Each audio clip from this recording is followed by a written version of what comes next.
Hello বন্ধুরা, নমস্কার। আমি সুমিতা। আমি চলে এসেছি আজকে আপনাদের সাথে শেয়ার করার জন্য চিতল মাছের একটা ঝাল। মানে চিতল মাছের যে কোনো নাম আপনারা দিতে পারেন। চিতল মাছটাকে একদম গা মাখা, আমি বলছি ওটাকে গা মাখা। তার জন্য আমার মশলা লাগছে, এখানে হাফ কেজি মতো মাছ আছে। তার জন্য 4টে বড় বড় শুকনো লঙ্কা নিয়ে নিয়েছি, 2টো আদার কুচি এরকম সাইজ, আর একটু তেজপাতা, 2টো তেজপাতাকে ছিঁড়ে নিয়েছি, আর সাদা জিরে 1 টিস্পুন, আর রাঁধুনি হাফ টিস্পুন। মশলাগুলো নিয়ে নিয়েছি। এবার এইগুলো আমি শুকনো খোলায় ভাজবো। আদা ছাড়া বাকি সমস্ত মশলাগুলো শুকনো খোলায় ভেজে নেব, কারণ আদা তো ভাজে না।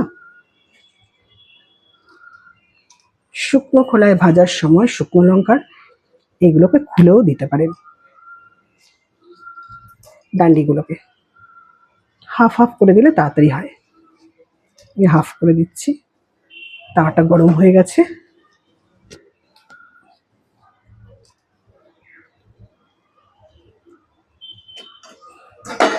সব মশলা একসাথে দিয়ে দিলাম, দিয়ে একটু শুকনো খোলায় ভেজে নেব।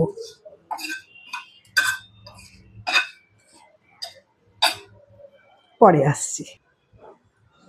বন্ধুরা, যেই মশলাটা আমি শুকনো খোলায় ভেজে নিয়েছিলাম সেটাকে আমি এই যে শিলে দেখুন বাটছি। বেটে মশলাটা আমি রেডি করে নিচ্ছি। কড়া বসিয়ে দিয়েছি। কড়াতে 2 টেবিল স্পুন সাদা তেল আর 1 টেবিল স্পুন সর্ষের তেল দিয়ে দিলাম।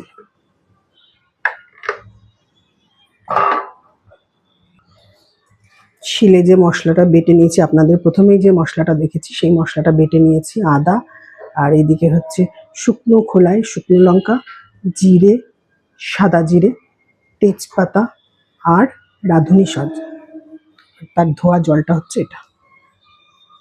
রেখে দিলাম। কড়াটা গরম হচ্ছে, তেল দিয়ে ধোয়া ছাড়তে শুরু করে দিয়েছে। এবার আমি এক এক করে মাছ এখানে কড়াতে দিয়ে ভাজা বসিয়ে দেবো।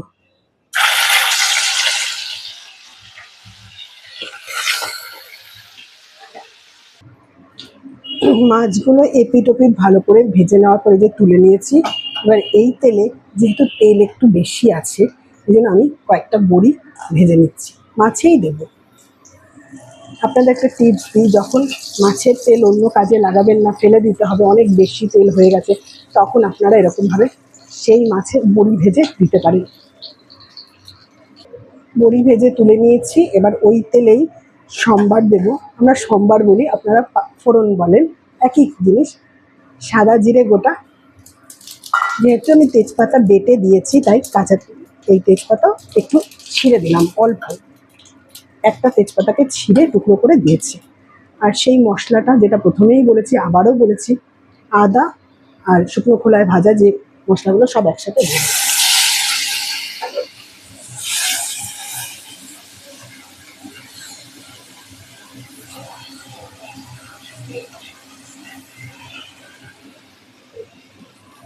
মশলা নাড়াচাড়া করছি।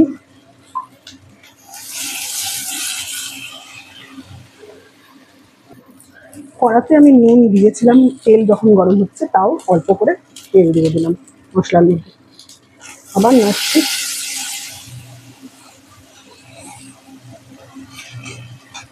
মশলা থেকে তেল ছাড়ছে। এবার আমি শিল ধোয়া জলটা দিয়ে দিলাম। কড়াতে জল দেওয়ার পরে আমি মাছগুলো ছেড়ে দিচ্ছি কড়ার মধ্যে। বড়ি মাছ সবই ছেড়ে দিচ্ছি।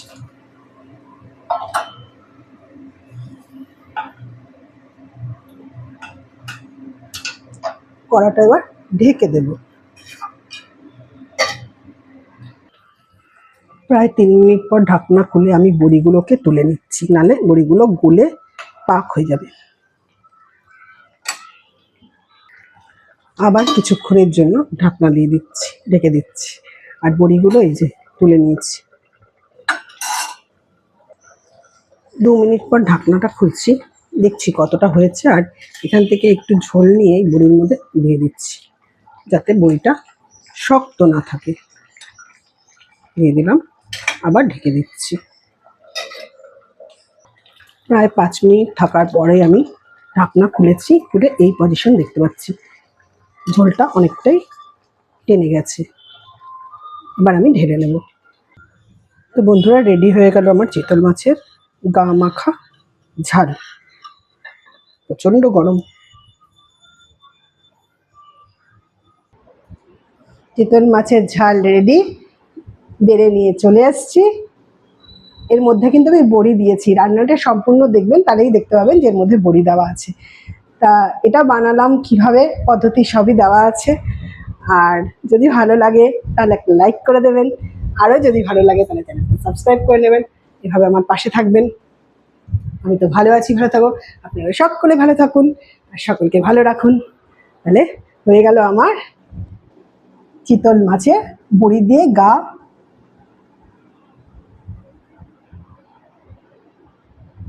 গা মাখা ঝাল। তাহলে রেডি হয়ে গেল আমার চিতল মাছের বড়ি দিয়ে গা মাখা ঝাল।